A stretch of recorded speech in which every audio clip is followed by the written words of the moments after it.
Hey there everybody, Eric from Outer Limitless coming at you today with another video. Now in today's video we have a very special guest.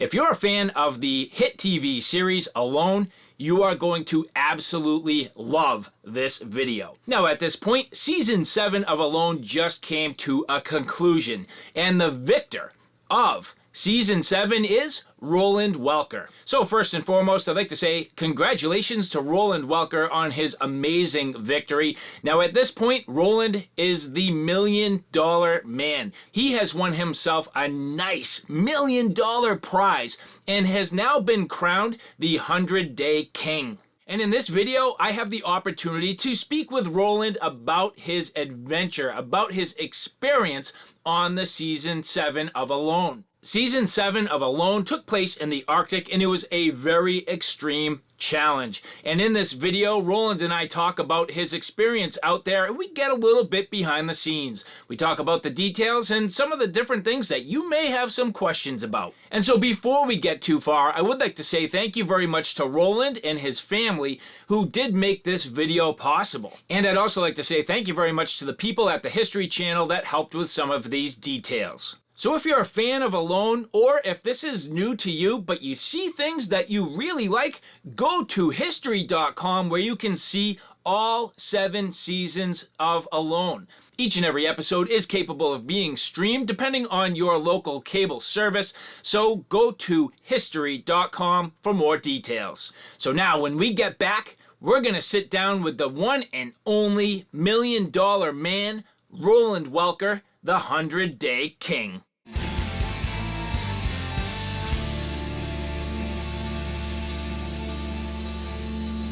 Roland, what's happening? Hey, yo, my man, here I am. Thank you very much. Thank you very much for stepping onto the Outer Limitless YouTube channel. I appreciate you taking the time here today. Awesome, appreciate you too, and everybody. Well, I think there's a big congratulations to you. Huge victory, man, and we'll get into that. But again, congratulations. I can't hear it enough. It was a big time. Just awesome. So, well, I'm sure that there are a lot of people watching this here today that are familiar with exactly who you are, but I'm sure there's also some people that may not be so familiar. So I'd like to take a minute here to introduce you. So here today, we have Roland Welker. Now, Roland, you are the contestant and winner of the History Channel series Alone, Season 7. Season 7 being in the Canadian Northwest Territories, and they considered it to be the Arctic. You have a YouTube channel, Roland Welker, an Instagram, Last Bushman. You also have your own website, and you have a Twitter account at Roland Welker. But now getting into your website for just a minute, your website is rolandwelker.com, and on your website you have a number of things. You have videos, you have a blog, you have a lot of hunt photos, you also have some merchandise. But one thing that I did pick up is you actually have a book that's been written about you. I was curious about that. That book was written by a great friend of mine, Clearfield County historian, Clearfield County, Pennsylvania, where I'm originally from. Now, I am from Red Devil, Alaska, and have spent 24 years up there. Deep bush. Red Devil is deep, deep bush.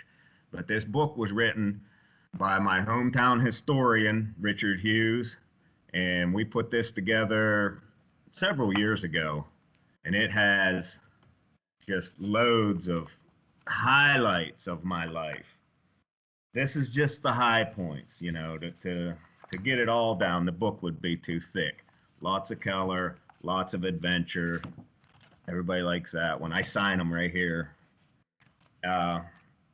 It's all about where I come from and what I do, and it's just a brief glimpse into the life of Roland Welker. And we're going to put together a Alone chapter next. We'll be adding an Alone chapter to that, of course. So I would assume now, speaking of Alone, that book actually sort of leads up to your experience and really what probably turns you on to actually even applying for the alone experience? Well, applying for the alone experience, I've never done computer. I clubbed through that whole thing with a flip phone. Now, I had lots of people helping me on computer and everything. My sister, Megan Francis, did the legwork on the computer and everything, and a couple others, but she was the main one. Anyway, I got clients coming from all over the country to hunt with me for many years now. They show up telling me about this. They show up 7 years ago telling me about there's this show called Alone, and they just go on and on and on about it. And they say, you got to go do that. And I told them all the same thing. Get me in there, because I know it would take somebody helping me with the computer process to get me in there. I said, get me in there and I'll win that thing. I'll smash it. Oh, yeah, we're going to do that. And nobody ever did it. Finally, my sister took the time to get through the process, and it was a lengthy process. You don't just go sign up for this thing and it happens. There's a lot of work involved in getting on Alone. But just to present yourself to get looked at, and after that it just keeps ratcheting up. The energy involved in getting in is huge. Well, so obviously you did get in, and that leads perfectly to kicking off into your alone experience. And so I wanted to talk real briefly about your initial drop off. Now, initial drop-off is different for every contestant. There's a number of different, and I'll call them conveyance methods for you to get there. Now, you happen to have a helicopter. Now, what I was curious about is, was that, in your opinion, an advantage where coming in by air, start surveying the land and really seeing what some of your physical barriers or impediments might be, what your sort of opportunities might be? And that's the first part. So did you feel as though having that ability was an advantage to you? And second is, after that long process of actually casting and preparations in your application process, was the initial drop-off for you a moment of shock? Because for some contestants, they just hit immediate shock. Or was it for you a moment of relief? Yeah, that's going to be hard to answer. First off, the aerial overview is an advantage, absolutely. Anytime you can get a glimpse, but it ain't as much of an advantage as you would think, because you forget a lot of that as soon as when you're up in the air. Oh yeah, I'll do this and that, and then when you get to the ground, it's not like that. But yeah, it helped kind of. Then, but everybody had that advantage. We was all dropped the chopper. Then Okay. on the drop kind of shock thing. So yeah, there is a lot of emotions going on when you're dropped. Now my biggest fear was losing, because I've went my whole life saying, that I'm the big bull of the woods. You heard me say it on the bio, and I never doubted that a bit. But once you are standing there and the chopper goes away and you're getting it all together for your first night, it really starts sinking in that, holy cow, I made all this big talk, and then I produce. It was big stress on myself. But I've always put a lot of stress on myself, always. But if I wouldn't have won, I told everybody, you ain't gonna see me for 10 years. I'm gonna pick a whole new state and just start all over the place. But it all Uh-huh. worked. Oh, so you got to stay home, huh? Good, good. Yeah, it worked out. It's funny because my best buddy and I, we used to always say back in the day, when you commit to something, it's too late now, and the chopper's flying away, and you're like, too late now. It was just like that, man. Nice. So, well, there's different types of contestants that come into this, different personalities, different backgrounds, different experience. So I was curious, in your opinion, what do you think makes a stronger contestant? One that has really good skills, or one that just has strong mental toughness? And to be quite frank, I think you had both of those. It's a winning combination. You really need both. I mean, you have to have that winning mentality in anything in life. And anything that I wanted to do, I attacked hard in my whole life. If I want to do it, I almost don't need paid, and if I don't want to do it, you can't pay me enough. So yes, you've got to have that mental do it yourself attitude, which I've always done. I've never, I don't know, I don't work real good with other people. I am not a team player. So this was ideal for me. Yeah, but you got to know, you got to have the skills too. It's too much detail to wing. There is too many. You can't go learn all this in a survival class is great. Don't get me wrong. The books, I've read all the books and all that. You have to have the fundamentals, but then there's the details after that that every situation you've ever been in reproduces. And I'm a remote wilderness guide, and not just guiding people in hunting season. I stay out there and trap all winter, do the gold mining all summer, fighting the bugs, and I've spent months and months and months alone. Oh man. Yeah, I honestly, I love getting out personally. But I always know that I need to make it back. I don't personally have the skills for that long-term, experience. I'm bad when it comes to hunting. I'm bad when it comes to fishing. I'm bad when it comes to actually gathering food. And my wife, kind of jokes with me all the time. Is like, when are you going to go on alone? And she's like, you're not going, just so you know. And I'm like, I can't go. I can't. Even if I could afford the time, I just personally, I wouldn't be able to get the resources or find the resources. Shelter, fire, I think I'd be good. Navigation, I'd be good. Even braving the elements to a certain extent, I'd be good. I would personally struggle hard with food. Food's a big hang up.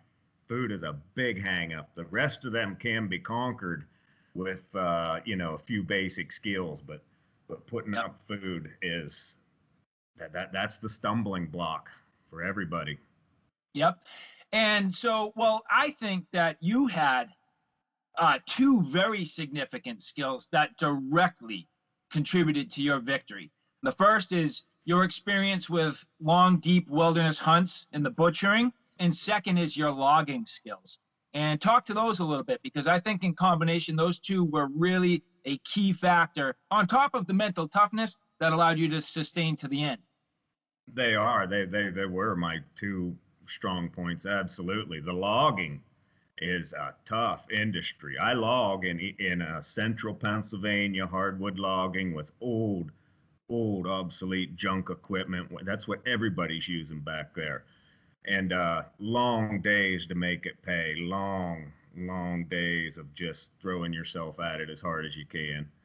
If you're going to live in the wilderness, you better like to cut wood. And I do. I love to cut wood. Butchering down trees all day is my thing. I mean, you got to start killing grizzly bears to have more fun than cutting down big 200-year-old red oaks.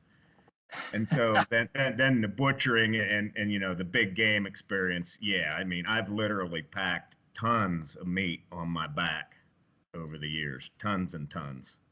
And that muskox was just one more piece of meat. Well, what I found was pretty compelling. And, to be honest, I went back that when I knew we were doing this and I rewatched all of your clips because I wanted to be fresh and I wanted to make sure that I got the details straight. And one thing that I noticed, you always had a full cut stack of firewood. You were on top of it, man. And they didn't show it all. You saw some of it, you didn't see it all, and you were always loaded. You got to. When you're living outside like that, it's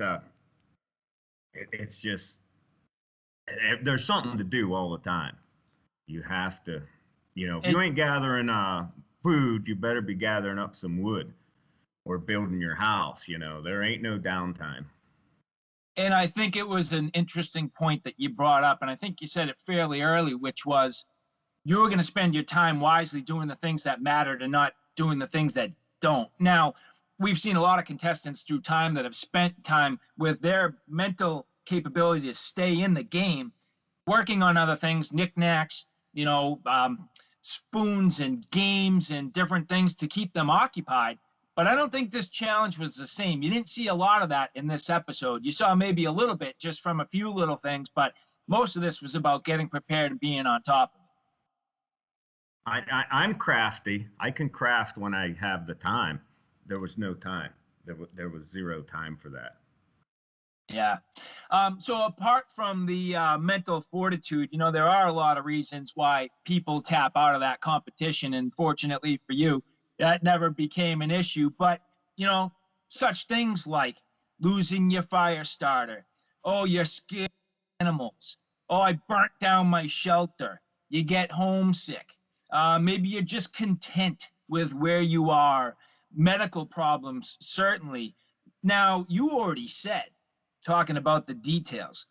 Every detail counts and has to be calculated. Every single individual move that you make out there so that you don't lose your fire starter, so that you don't burn down your shelter. How did you approach that mentality initially? And did it change throughout your adventure? I approach every move I made like a chess player playing chess or a checker player, you know. So just before most things, I mean, sometimes you're just doing stuff you ain't thinking about, but you're like my daily plan or if I go here or do this, like Rock House and Danger Rock, all that. It was like a move in chess, I look at it as what's going to happen after I do that. And as far as it changing, yes, it changes every day, all day long. But you gotta be thinking, man. You gotta be thinking. So some people's misconception of the woodsman. I call myself a woodsman, and Absolutely. yeah, that's how I would describe my set of skill. Who I would be. Not a survivalist so much, but a woodsman. And some people got the misconception of the woodsman being a slob and living dirty. Well, I mean, if you're not familiar with this lifestyle, but what we're striving to be clean and smart and everything. So it, it's so much to know. You got to spend your life doing this to do what I just done. This is a 40-year career coming together. I started trapping at 8 years old. I mean, 8 years old, getting up with a flashlight and checking a line before school at 8, lugging shit in on my back, dead animals. And from there, it was just remote camp. I was the kid that got off the bus and went camping all weekend in his pop tent. Loved 3-day weekends even more. In a rainstorm, you can't get nobody to go with you and do that. This is 40 years coming to a peak right now. Nice. Well, You better start young if you want to hit my level. yeah, no, and it makes sense. And actually, it shows. And part of the skill set of being a woodsman is your ability to find food. And it's interesting that the very first scene, you're actually eating ants out of the fire. They're coming out of the log. And like to a lot of people, it's like, hey, that's a bug. But no, the woodsman knows, what their resources are going to be and how timely it is to actually take advantage of those. So where you may have had other food sources at that time, you knew you had to take advantage of that. And so my question here is, it seems like, generally, and compared to other contestants and specifically in the past, you had a fairly easy time actually finding and catching food and wide varieties. Now, I don't mean constantly, a huge nutrient load, but at the same time, you had a lot of different resources. Was that really the case, that it was fairly easy for you to find those sources, or did you ever really struggle hard with food? Every day was a struggle.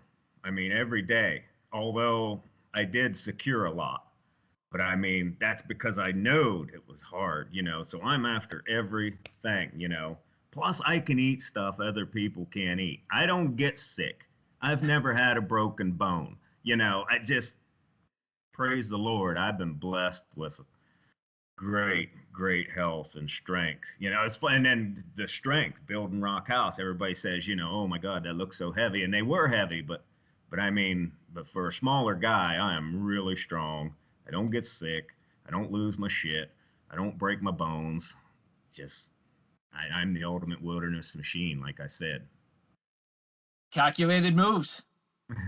Oh yeah, calculated moves, absolutely, too. You got to be smart with all that.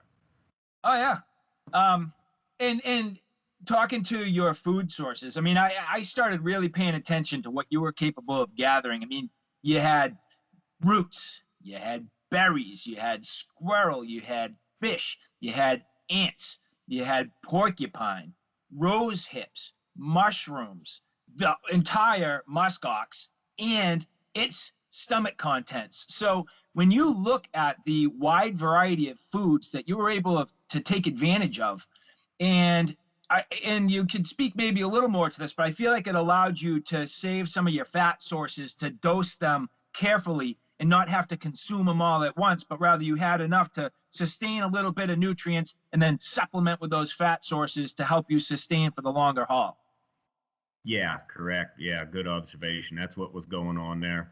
I'm real smart about what'll keep, food preservation and how to keep that meat and everything. And I would use it with the other.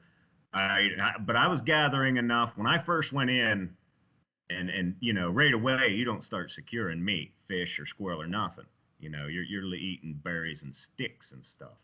And I thought to myself, I'll win this son of a bitch on berries if I have to, And so then I gathered enough to win it on berries, and then came fish, and then came muskox, and I went out of there with a lot of food yet. Well, I'm glad you bring that up, because actually I have a couple things that tee off of that. So it seems like fairly early on, you were able to identify some significant threats to your food cache. And scavengers such as wolverines and mice and bear obviously threatened to steal your food, and it was a hard-earned and critical food supply. So you did a number of things while you're out there to fortify your food. You had in Rock House, you had your little bunker for your roots. You had your berry log, and then you also had your fortified locker. Now, you still ran into problems. I mean, you still had, your mice were nibbling at your fat sources and, chewing on the bones. And, you still, unfortunately, and you said, hopefully going to survive on berries till the end, but they went spoiled with mold. I mean, if that was all you truly had, it could have knocked you out. Well, they're sticking to the moss a little bit. They shrunk up and got a little moldy. They got more than a little moldy. Damn it. We might have up. That ain't so good. I think we lost the berries to mold. Kinda concerned right now. Well, I was relying heavily on these.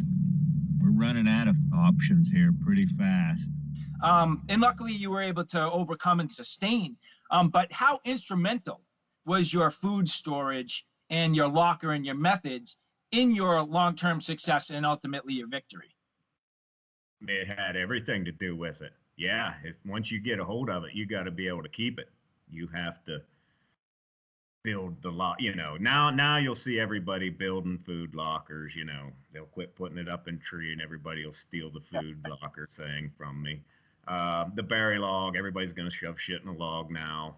So there's some things I had to give up to the competition here in the future, I guess. And keeping them, and every place you go has different circumstances. So it's just a general knowledge, and then you got to know what to do to keep a hold of that. The mice were working on all that stuff. I fought the mice hard. Yeah, mice will get you. Them small critters will get you.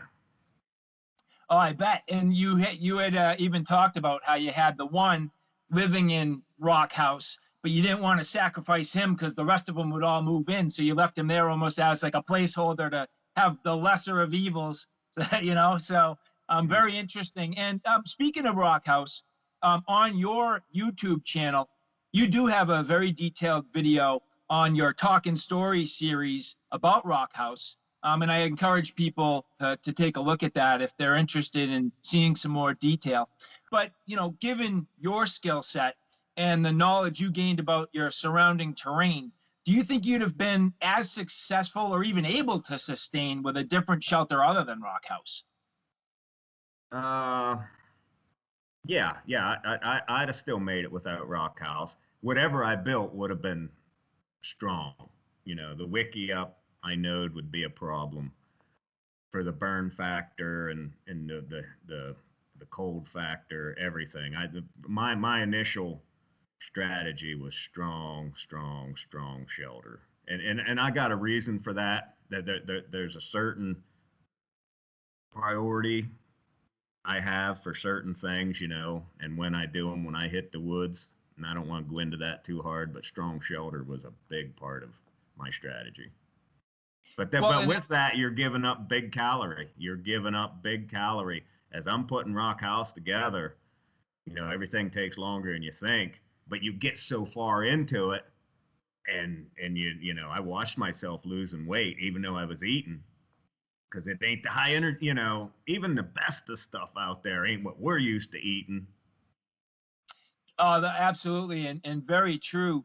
And well, so even if you were capable of making a different shelter and sustaining, you know very well that it just takes one little slip up and literally everything goes up in flames. So, I mean, look at what happened to Amos and even other contestants throughout season 7 and in the past. So, I mean, the threats are real no matter how good you build your shelter to having problems with fire. And that could obviously be a game ender right there. So, I think that's, just a testament to what you've said about taking the calculated risks and moves. And speaking to your build of Rock House, and even though it was, a big fortified shelter and very strong, it seemed like, and you just said it, that during the show you were concerned with calories and burning energy to build the shelter, but I feel as though the bigger threat was actually physical injury. And if you look at like what, for example, happened to Corey,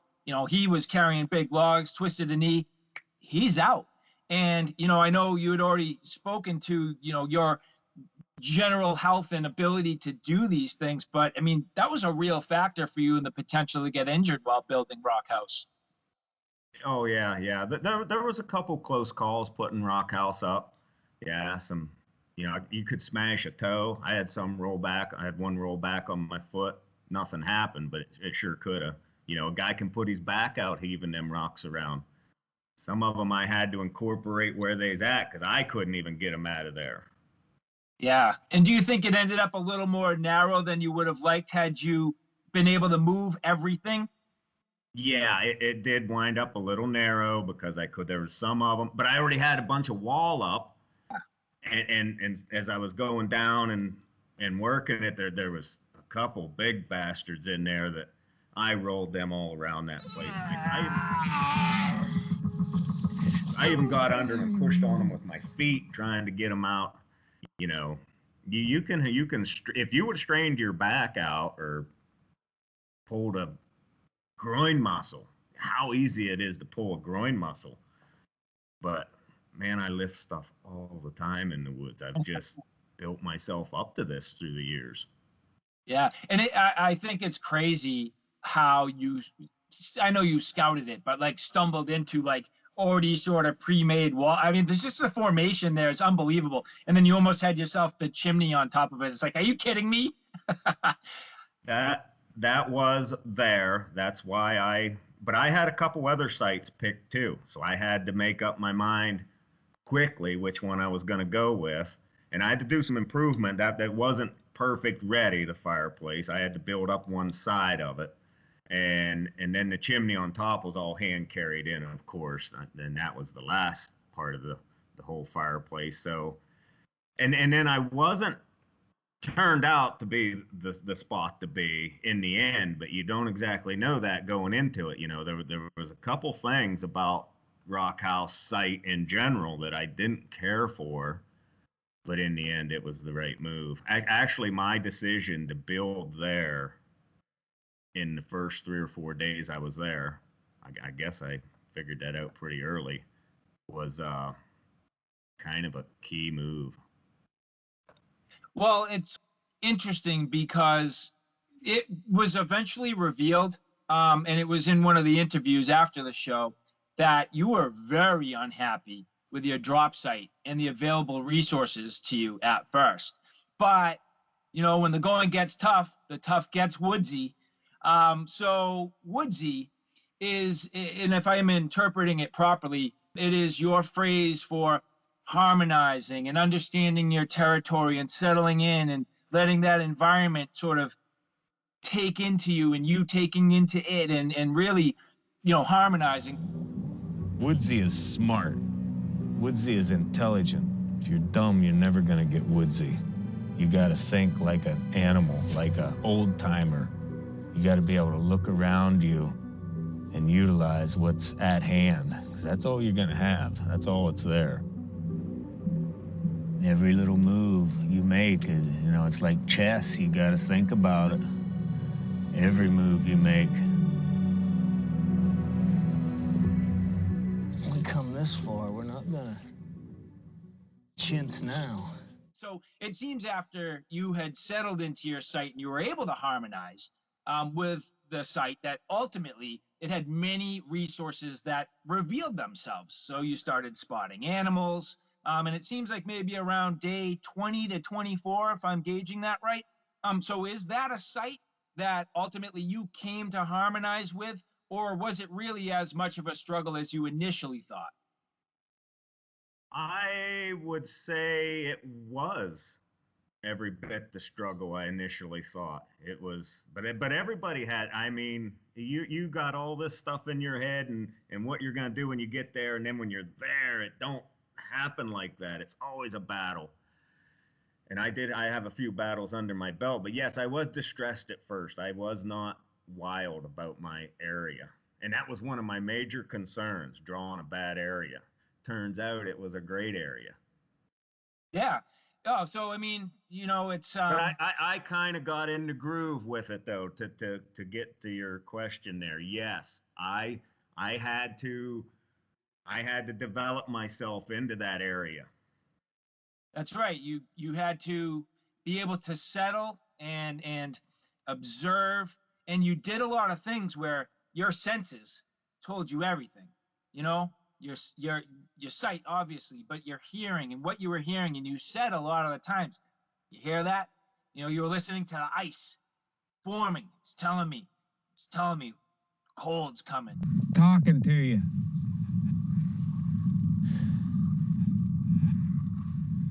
It's telling you to get ready for cold. You'd look at the fat on the animal, the color. You see that? That's blue. You see that? That's white. Cold's coming.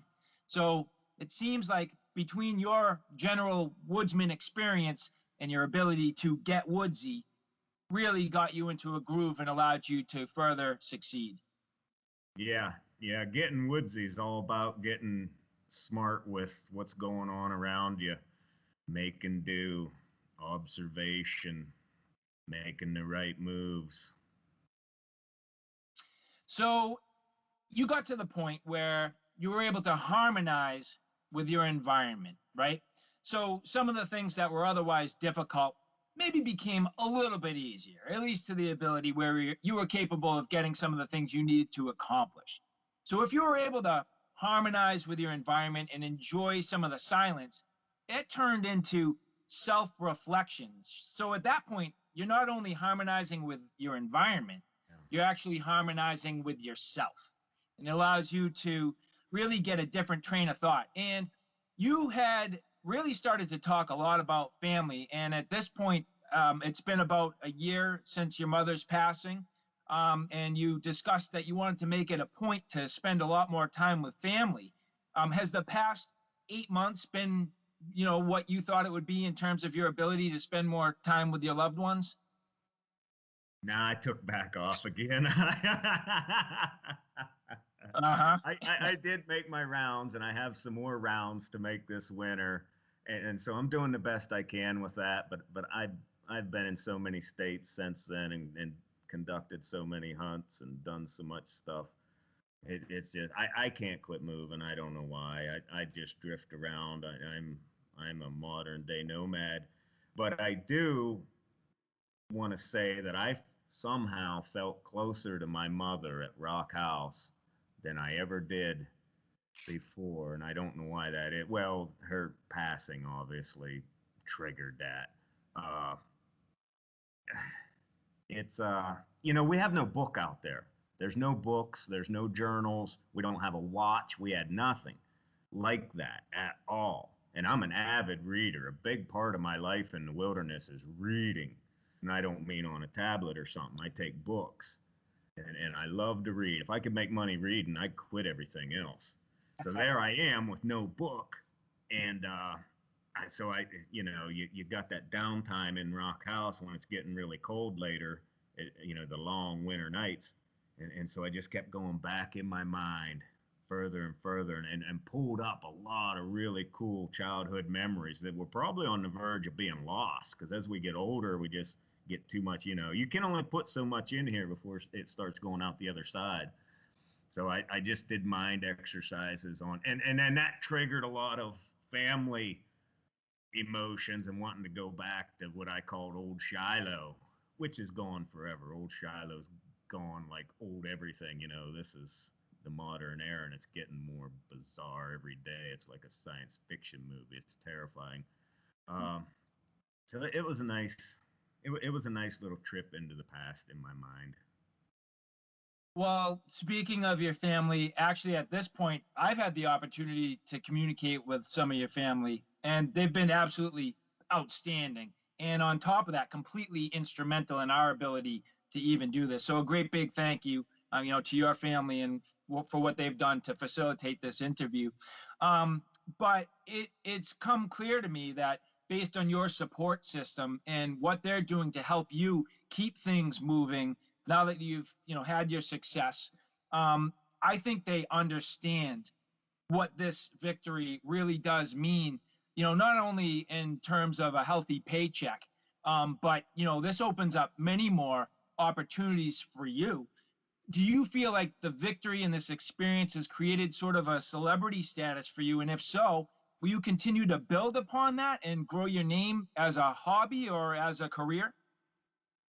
I'll pursue it as a career. It's going to conflict with my remote lifestyle, but at the same time, I'm kind of grabby. You know, I'm gonna get a hold of it and see where it all goes. You betcha, shooting for the moon.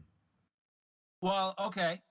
So I guess with that, then, there's many other survival personalities that have gained popularity from their TV appearances, whether alone, naked and afraid, dual survival, and even Survivor. I mean, look at Colby Donaldson, who you've had the pleasure of working with and spending some time talking with him.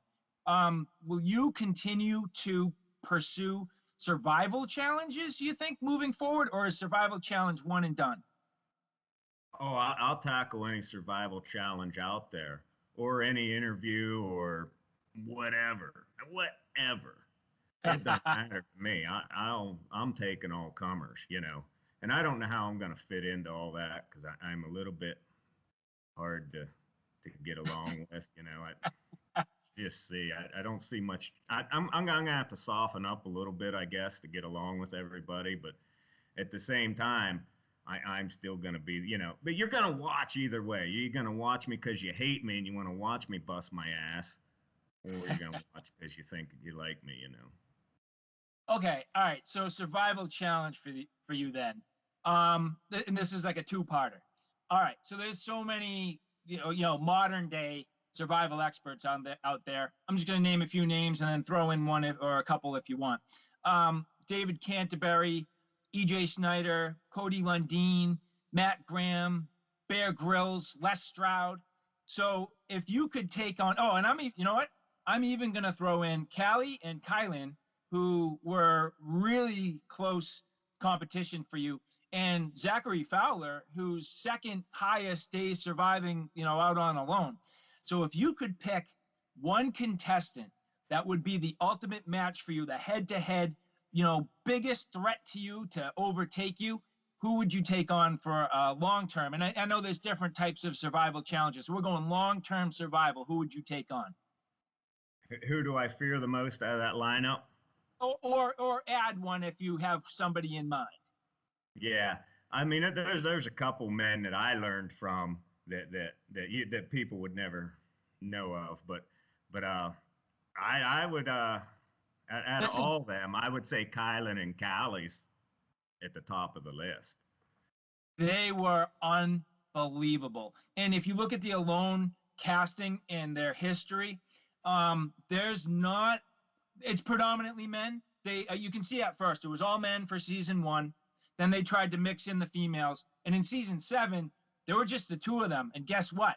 They're your 2 runner-ups. I mean, they were unbelievable, very spectacular, difficult competition.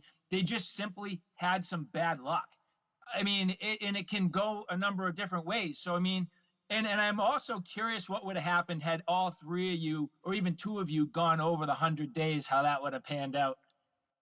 Yeah, they were tough gals. They were great competition, no doubt about them. I'll never forget them.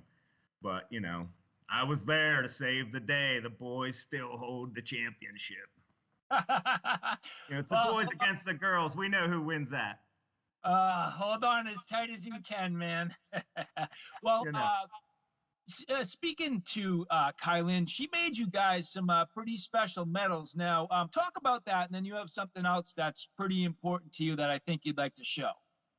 Yeah, those medals Kylan made at her shelter, you know, toward the end there, and I got the gold one, of course. But that is so special to have that was made in the program by Kylan, who, you know, all 10 participants were special and good, strong competition, and I've developed a great respect for them participants, although I still feel, you know, it went the right way. And, you know, I don't want to get tight with nobody. I stay, you know, I grouping up ain't my strong point. So, and, you know, there's too much money involved to wish anybody any good. I was out for the win from the get go. But I have Kylan's medal, and I got a lot of respect for Kylan, huge respect for Callie. But then when I came out, another lady I have huge respect for. Her name's Lenore Baird, and she has helped me with all my expeditions in Bush, Alaska, in Red Devil Bush, Alaska. And to this day, she's involved in them. And she's my seamstress, too, my fur sewing seamstress. All that cool fur I was wearing is stuff that I've worn on my trap lines throughout the years, all hand sewn by Lenore Baird. So I just seen her not too long ago. She helped me with my hunts this year again. And she made me a gold medal with herself, all handmade, and I got it on right now. This is my gold medal from Red Devil by Lenore Baird. That's actual gold on in the medallion there. That gold was actually mined by a famous miner, Dick Wilmarth.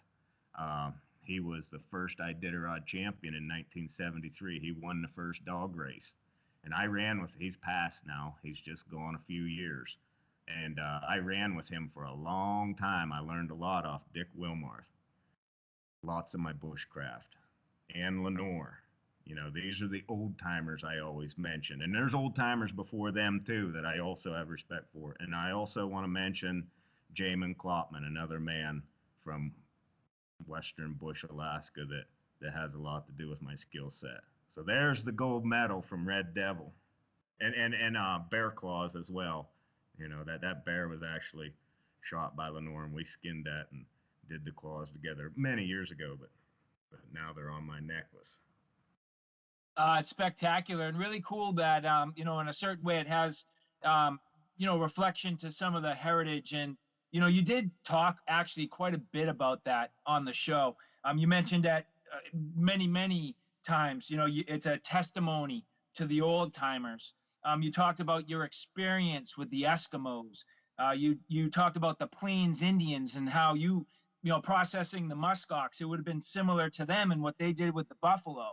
So, I mean, you obviously, you know, hold that very near and dear to your heart and your being, and especially somebody who feels like they're living in the wrong era.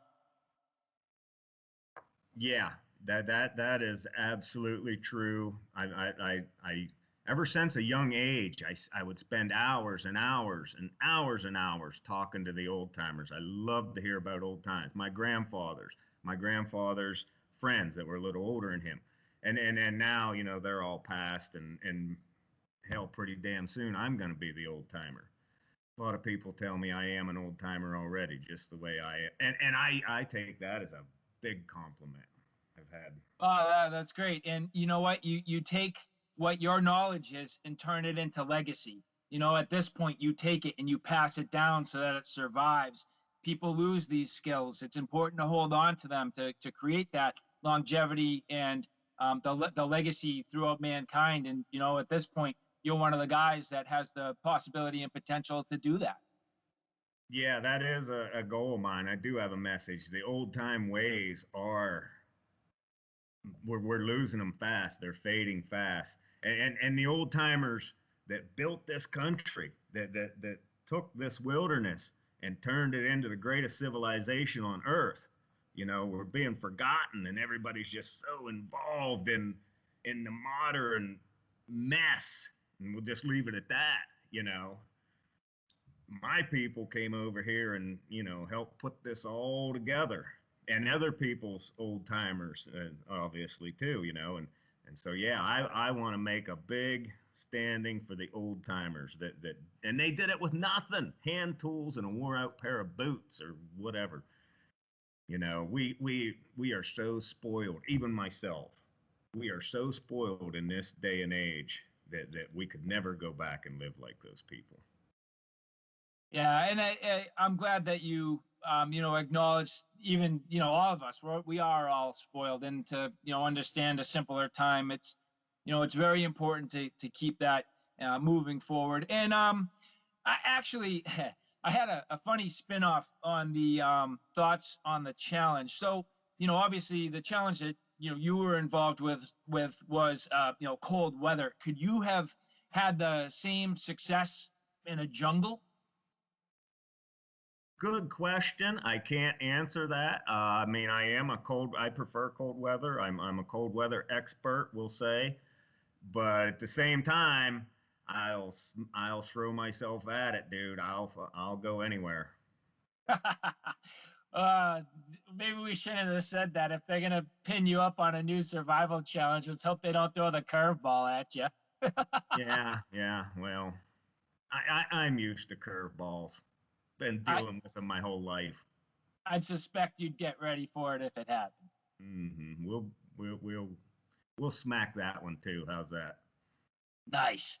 So, all right, turning the corner. Now, personally, on my channel, I'm the hiking, camping, and backpacking type of guy. Not so much the hunter, not so much the fisherman, but gear to me is a big part of my channel, gear reviews and things like that. Now, each contestant on alone is allowed to select a large plethora of items that are standard, you know, and everybody can kind of bring what they need, your clothing and different items like that. But there's 10 items that are specifically limited to an exact list. Now, in that pre-selected list, of those 10 items, is there anything that you would have changed? Was there something that didn't come into play, or did you nail your selection? That that that that selection is rock solid. That I'll put that list up against anything anywhere. Nice. And interestingly, one of the selection is a knife, right? So you had a belt knife. Now, I was curious, being the gear guy again. So what, I couldn't identify specifically what knife you carried. It looked like it was roughly a 4-inch blade. Yeah, yeah, it was slightly longer than 4 inch, and I do have a duplicate here I'm working on. Like that's getting to be a popular question. Everybody wants to know what kind of knife that was. I'm hanging on to that. I'm not giving the company or nothing, but I do prefer a certain style, and right there is one of my first exam. This is just fresh. I just picked this up. I had a man working on this here in Oklahoma. And I had a couple other ones made too. This is the one that come the closest. And there's things about that knife that I like, and there's things this will do that other ones don't do as good.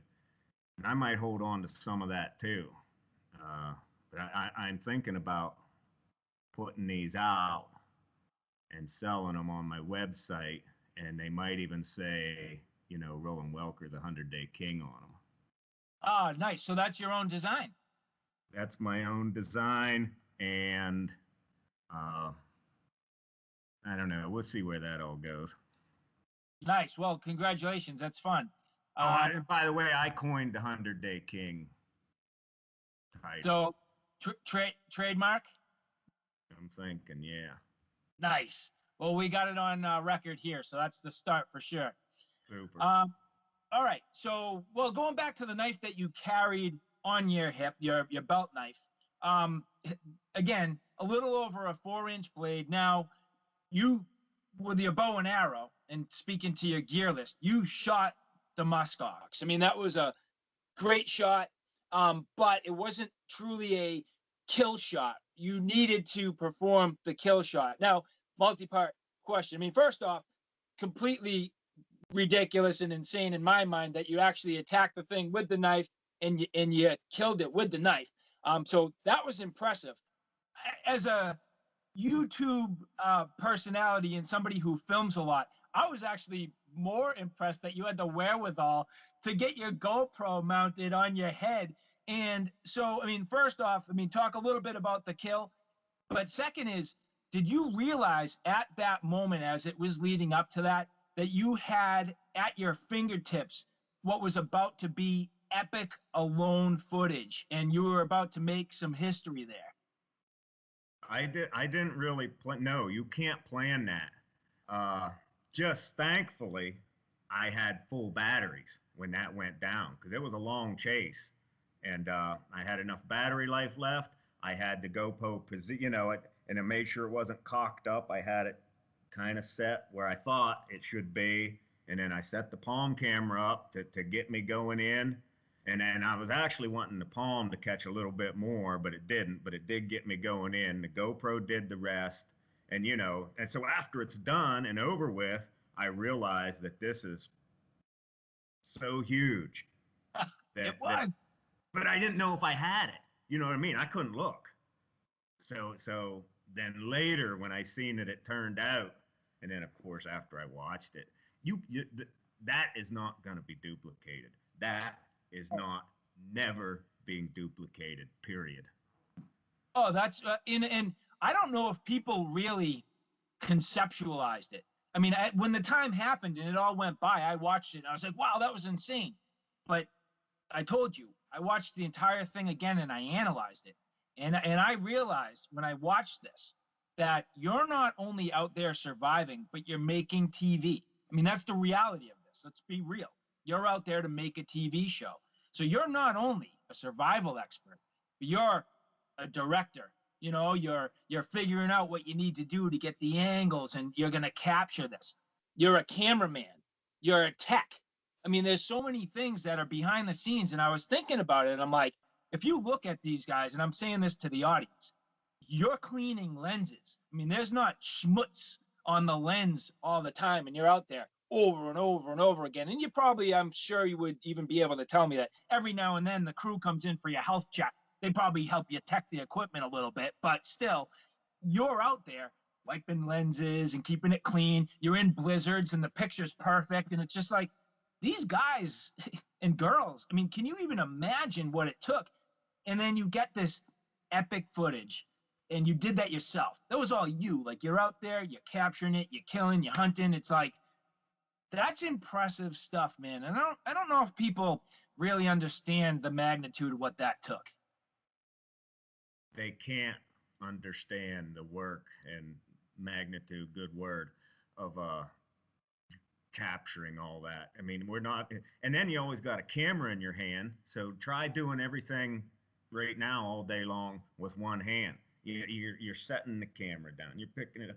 We got 3 cameras sometimes. We're shooting all the time, every day. It's absolutely a factor. It's taking up brain power. It's taking up physical energy. It's taking up time of the day, walking back and forth, get the shot and then go fetch your camera and explain it too. And then, so the show ran and everybody sees all this footage. And then there's still hundreds and hundreds of hours or 1,000 hours of stuff that got shot and didn't get showed, and some of it's pretty good, but it's just it's too much. So yes, the camera work is huge, and then these modern cameras with all the push button, it's just they're finicky. Yeah, I wanted to just tell you while I had you here that I appreciated how you and quite frankly all the contestants take that on, because I know what kind of a challenge it is with what I do, and I appreciate it. And you had a lot of creative angles too, things that I know you were thinking creative, like putting the camera down inside the meat locker. So as you're putting the meat in, you see it coming down at the camera.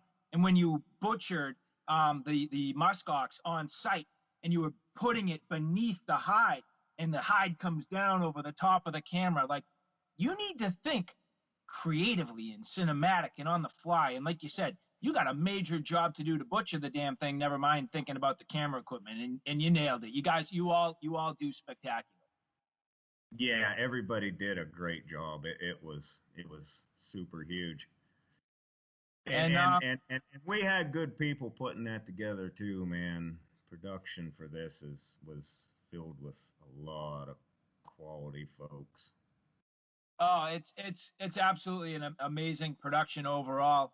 And you know, I one of the things that I caught on to, and I think it's a concept that developed in your mind as it went, and I know you caught on to it.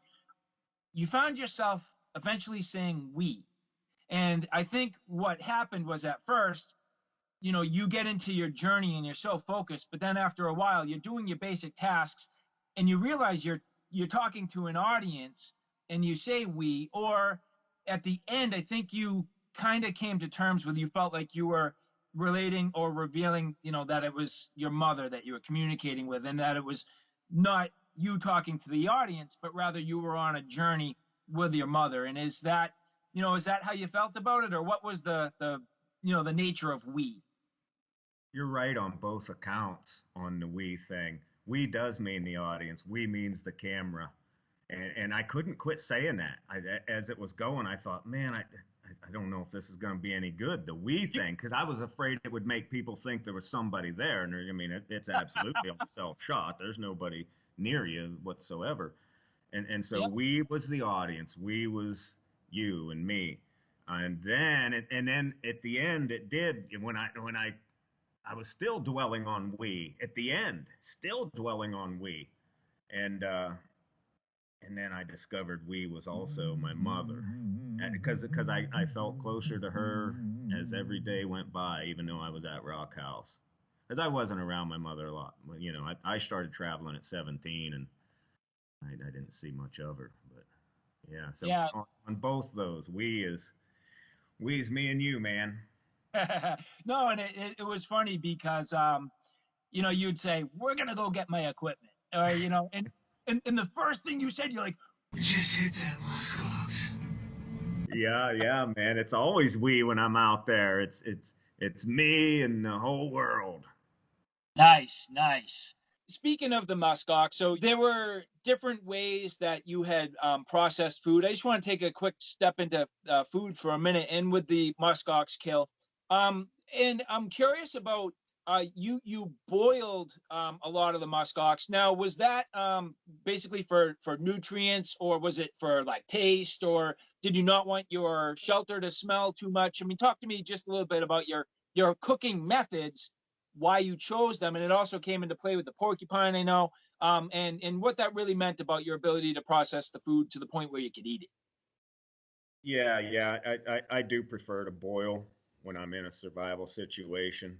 Absolutely. But there's things with boiling you got to watch too that'll get you. Now, I'm not going to go into that too much, but certain cuts need boiled, certain cuts you can roast a little bit, and that's you do got to know how to cook. Absolutely. Yeah, and just like you said, depending on the food source or how you may process it, might change your approach one way or another. So Hmm. cool. Yeah, just a couple last thoughts here. So to get the muskox back to Rock House, you had about a mile and a half, it seems like, somewhere between a mile and a half or 2 miles, to hoof it back. And I noticed that the weather changed directly in the middle of that process. It went from reasonable, and it was obviously cold, but to snowy. I mean, you had that shift happened right in the middle of that process. Now, did that add any level of concern with you where being that far away from Rock House, did you ever have times where you might potentially have gotten disoriented or your trail wasn't clear? And especially when you got out to the middle of the ice, you had a lot of whiteout conditions. I mean, was getting lost out there and not finding your bearing and getting back to your shelter ever really a true concern? No, I wouldn't call it a true concern, but you absolutely got to keep tabs on where you're at. As far as the snow falling on packing in all that meat, the biggest thing there was that was the first snow of the year, and it wasn't really that cold out. I mean, some people would call it cold, but I would not call that real cold yet. So that was a wet snow. It was getting me wet. I was sopping wet every day, which is a bad deal. And so then on the whiteout conditions out on the lake, you do want to have yourself oriented when you're heading into a whiteout. And you can get mixed up, you can get mixed up. There's a big difference between lost and mixed up, And somewhere else along the line, I had a question about the whiteout and talking about home too, because it was toward the end of the show. And I equate getting home like getting out of the whiteout. I might get a little mixed up or sidetracked, but I always find my way home. And that's again back to the woodsman in you, having the That's it. navigation skills and the ability to be in those terrains and understand. And I noticed that you said a few times, I'm here in the tree line. I see some familiar rocks, and you obviously have landmarks that you check some boxes in your mind. And I do the same thing when I'm out in the mountains and I'm hiking and camping and backpacking. The visual and the understanding of your orientation and navigation is obviously critical to that success. Absolutely. It's part of being woodsy. Nice. So, last talk about Rock House. Rock House, in your adventure and your experience out there, it really truly did become your home. And you've already showed us, and we talked about one of the souvenirs that came from the Alone experience. Did you bring any other souvenirs or mementos or anything else other than your memories and a couple of those little things? Did you bring anything back from your Alone experience? I did. I have a little bag full like I had some bones that became tools. I didn't really sit around and make them, but I'd break them, and I had some that I used for punch or awls and different things. I had my spoon. I brought my spoon back, and yeah, I got a nice collection of Rock House mementos. There'll always be a piece of me at Rock House. I'm gonna go back to Rock House. Nice. And when you do, you're gonna smoke your willow pipe. Yeah, I think I will have me a Willis smoke. Nice, nice. Yeah, the Well, pipe came out. I definitely got the pipe. nice. Yeah, that was cool. It was a nice little spin. And it seems like that brought your adventure all the way around full circle to what your initial goal was to completion. That it did. I mean, on one of the pre-interviews, I said I'm going to build a log cabin. I built Rock House. I'm going to shoot a bull moose. I shot a musk ox. I'm going to cut a big pile of wood, obviously, and I'm going to make it look so easy. I'm going to start smoking again. I'm going to make a pipe, and I got to put that scene together at the end. It was a blessing from God Almighty above, dude. I wasn't alone at Rock House. Well, that is actually kind of poetic. Yes, I was blessed by the God of the Holy Bible, and I in the name of Jesus Christ. All right, so Roland, final thoughts here. First and foremost, again, thank you very much for coming on the channel. I hope my audience enjoyed this. You brought us a little bit behind the scenes. Um, Unbelievable, and congratulations again on your victory. Well earned. Um, just to wrap it up, what is next for Roland Welker? I want to go on to the next level. I think disappear for a year has a nice ring to it. I'm gonna remove the victory showed me that the Lord wants me in the wilderness. That's where I'm going. Well, you're a woodsman. You're a survivalist. You're a master of your craft. I hope that you continue to educate people, keep the legacy. As you had mentioned, enjoy your family and harmonize with them the best you can. And even if it means you're going away for a year and you come back and it keeps you strong, and obviously enjoy that time. I'd like to say thank you not only to you, but to your family as well. And I'd also like to say thank you very much to the people at History Channel. I worked with them a little bit to help facilitate this. And if anybody's watching who would like to see more of this footage, definitely go to history.com. You can see a number of the episodes. They are available, and you can see Roland out there doing his best work. So, Roland, again, thank you very much, man. This was a pleasure. I'm honored to have you, and I really look forward to seeing what you have coming up in the future. Well, you will. And anybody needing a little bit more, go to www.rolandwelker.com. That'll take you through all the other stuff. We're still getting a few hunting trips in, thinking about doing woodsy survival camp. And I'll be seeing everybody around, and I appreciate all folks too. And you too, my man. Yeah, thank you. So we'll catch you on your YouTube, on Twitter, on your Instagram, your website.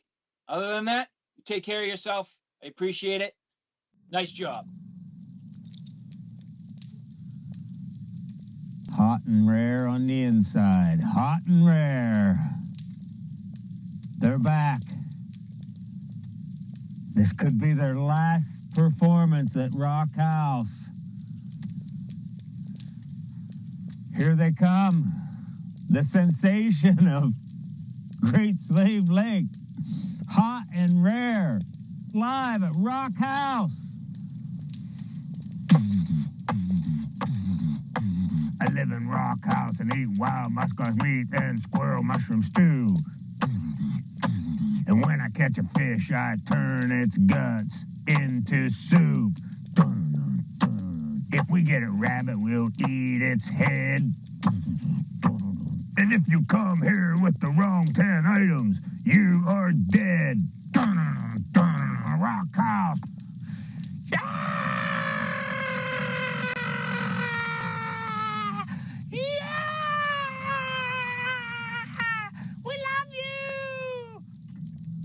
Well, that was fun.